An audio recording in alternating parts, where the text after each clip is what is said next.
عليكم ورحمة الله تعالى وبركاته. مرحبا بكم في فيديو جديد من القناة ديالنا كاملين محسن للتوجيه. ما تنساوش ديروا الاشتراك وتفعلوا الجرس باش يوصلكم كل جديد ان شاء الله. هذا الفيديو غنعرفوا كيفية الولوج الى المعهد المتخصص في مهن معدات الطائرات ولوجستيك المطارات، وغنشوفوا 3 تخصصات اللي غيشرحوهم لينا متدربين بالمعهد. اول حاجه كيف ما كنت قلت لكم في الفيديو السابق اللي كنت درت على كيفاش نعرفوا التكوين اللي قريب لينا، كنا نبحثوا على التكوين. دابا غنبحثوا على المعهد المتخصص في مهن معدات الطائرات ولوجستيك المطارات، هو سميتو إسمالا. غندخلوا اول حاجه نختاروا الجهه اللي فيها السونتر هي كازابلانكا ستات، وغنختاروا المدينه هي كازابلانكا. هاد ستات موجود في مدينه نواصر قرب مطار محمد الخامس. باش منبقاوش نقلبوا بزاف في هاد المعاهد اللي كاينين في كازابلانكا، غنديروا واحد كلمة مفتاحية مثلا لوجيستيك اللي كتواجد في الاسم ديال المعهد، غنديرو فيلتي. كيف ما كتشوفوا معنا هو انستيتي سبيسيالي دو ماتيغ دو لاينورتيك، او طلع لينا اسمالا. غندخلوا ليه باش تشوفوا سميتو التخصصات اللي كاينين. بالنسبة للمعهد هو كيقبل غير الناس ديال البكالوريا علوم ونيفو باك، اللي كان عندك علوم يعني ادب ما مقبولش. بالنسبة للتقني متخصص كيهزو على النقطة ديال البكالوريا. يعني شنو بالنسبة للنقطة اللي كيهزو عليها كل عام، وشنو كيهزو على حساب الناس اللي دفعوا ليهم كأي مدرسة عليا. يعني إلا دفعتي ليهم، لا دفع ليهم مهم، دفع ليهم شحال ما كان عندك النقطة ماشي مشكل تدفع، وإن شاء الله راه كاين لا ليست داتونت وكلشي ممكن. بالنسبة التقني تا هما كيدوزو واحد كونكور، وديك الساعة لا تقبلتي راه كدوز في هداك الكونكور، ما تقبلتيش راه ما كدوزش. بالنسبة للتخصصات اللي كاينين، كاين اجيستاج مونتاج. هاد اجيستاج مونتاج كاين تقني، كاين شودروني كذلك تقني، كاين عاوتاني تريتمون دو سيرفاس هذا كاليفي. كاين لوجيستيك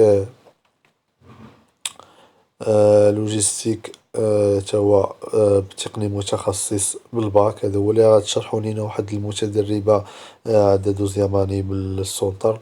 كاين مانطونوس ايرونوتيك تا هو تكنيسيان سبيسياليزي تا هو بالباك. كاين عندنا ماتريو كومبوزيت هذا تكنيسيان نيفو باك. وكاينين تخصصات اخرين بحال ميكاترونيك تا هو غنشوفو مع واحد المتدرب بالمعهد اللي غيشرح لينا الميكاترونيك ان شاء الله في هذا الفيديو، تا هو بالباك. كاين تريتمون دو سيرفاس تا هو بالباك. كاين ايزيناج سي ماشين اوتيل كوموند نيميريك تا هو عاد شرحو لينا واحد المتدربة بالمعهد، تا هو كندخلو ليه بالباك. كاين مانتونوس اندستريال باك بروفيسيونيل، يعني كيكونوا عندهم كيقراو السانكيام و سيزيام في الثانوية التأهيلية، وفي نفس الوقت كيقراو في إسمالا.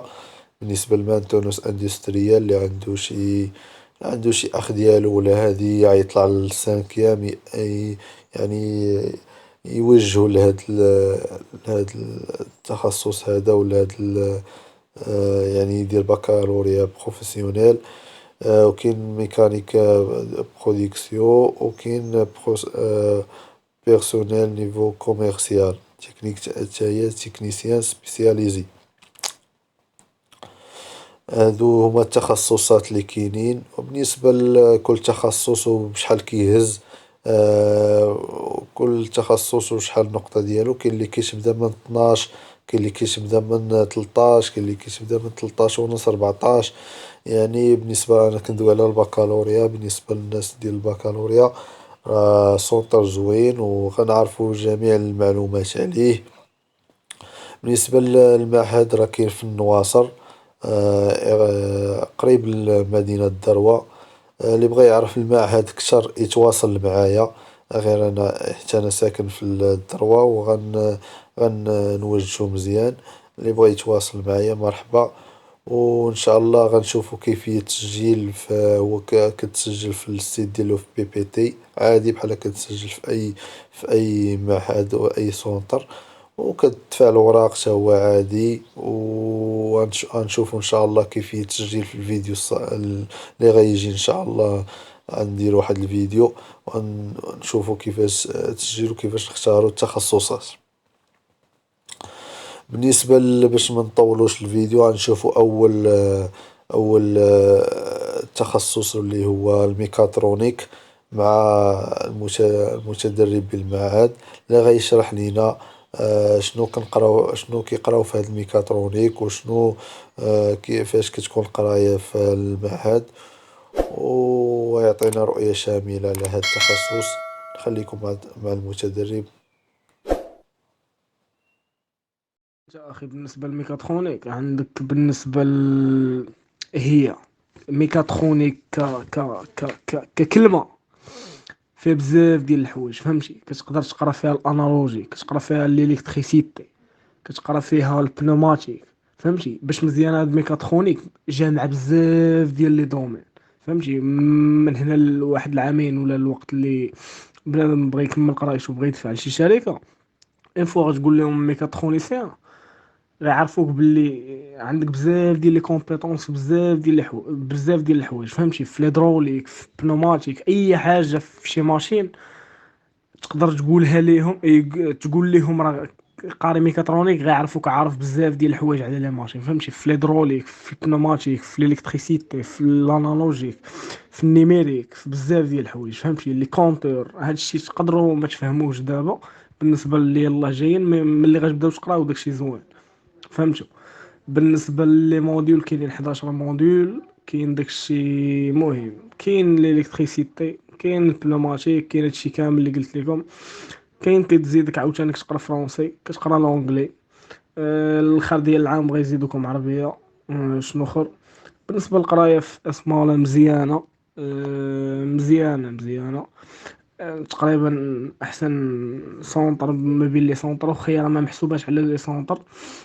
فيها داخل بالنسبه للو اف بي بي تي داخله بنسبه 49% من داك السونتر، فحال بالنسبه للمدير ديال ديك المؤسسه ديال اسماله، راه ماشي من لو اف بي بي تي، واش فهمتوا؟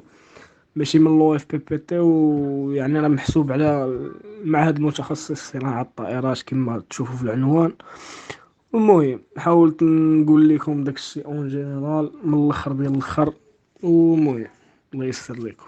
دابا منين شفنا التخصص ديال الميكاترونيك وعرفنا عليه، عرفنا عليه معلومات، دابا غندوزو لليزيناج ونشوفو تا هو معلومات عليه مع المتدربة بالمعهد اللي غادي تقول لينا تا هي علاش اختارت ليزيناج وشنو كيتقرا فيها وشنو المميزات ديال هاد التخصص هذا. Salam alaikum. Alors, je suis parmi les stagiaires, les اختاروا اللي يسمعنا باش يقراو la filière de l'usinage. Alors, اللي غادي نجاوبكم عليه علاش بالضبط اختاريت هاد لا filière de l'usinage، وهو السؤال المطروح، وعلاش ما اختاريتش بزاف ديال لي فيليير اللي كاينين اللي يسمعنا، واخا حنا عارفين بلي كاينين 8 ديال لي فيليير ما شاء الله. الوغ حيتاش كتاخد واحد ديبلوم اللي كتكون فيه تكنيسيان سبيسياليزي، ديبلوم اللي ماشي ديبلوم بسميه، حيت فريمون لا فورماسيون عندهم وكيكونوا صارمين، دونك كتاخد دي تاش بوليفالونت، اولا كتاخد فريمون لي كومبيتونس. لا كومبيتونس اللي كتكون محسومه من لا بريباراسيون دي مويان jusqu'à la production, en passant par la bonne conduite des machines bien sûr. حيت حنا كنخدمو sur des machines كتكون عندك des connaissances au niveau de la conception des pièces إلا كنتو كتعرفوا لي لوجيسيال سوا اوتوكاد سوا سوليدورك سوا كاتيا سوا اسبري سوا n'importe quel logiciel اللي كيدير la conception la programmation sur des machines aussi les procédés les processus de fabrication بزاف انا كنقول لكم لي موديول اللي قرينا غير في البروميير اني حتى انا بروميير اني مي فريمون دي موديول اللي زوينين اللي كيفيدوك القرايه لا ليكتور دي كونطرا د فاز ديال لا فابريكاسيون بزاف د الحوايج باش كدير واحد لا فابريكاسيون دون بيس ميكانيك او لا كتوزيني واحد لا بيس ميكانيك باش كيكون باش كتسهل لكم كتسهل حتى لا فابريكاسيون ديالنا. الوغ علاش بالضبط اختاريت لي سماله وحنا عارفين باللي لوزيناج تقدر واخا من الدومين ديال لايرونوتيك دوز منه تخدم في لوطوموبيل يعني انت وزهرك لو مارشي دو طرافاي. علاش بالضبط اختاريت هاد السيكتور دايرونوتيك وعلاش اختاريت لي سماله؟ حنا عارفين باللي لي سماله هو السونتر الوحيد اللي كاين في لافريك دونك هو اللي كاين في لافريك هو اللي كاين الوحيد في المغرب.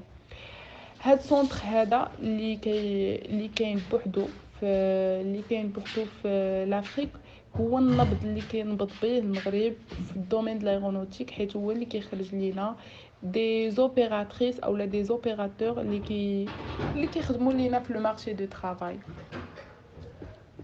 خير دوزو اللوجيستيك ونشوفو حتى هو شنو المعلومات عليه وشنو كيقراو فيه، ونخليكم مع المتدربة اللي غتشرح لينا حتى هي هاد التخصص ديال اللوجيستيك.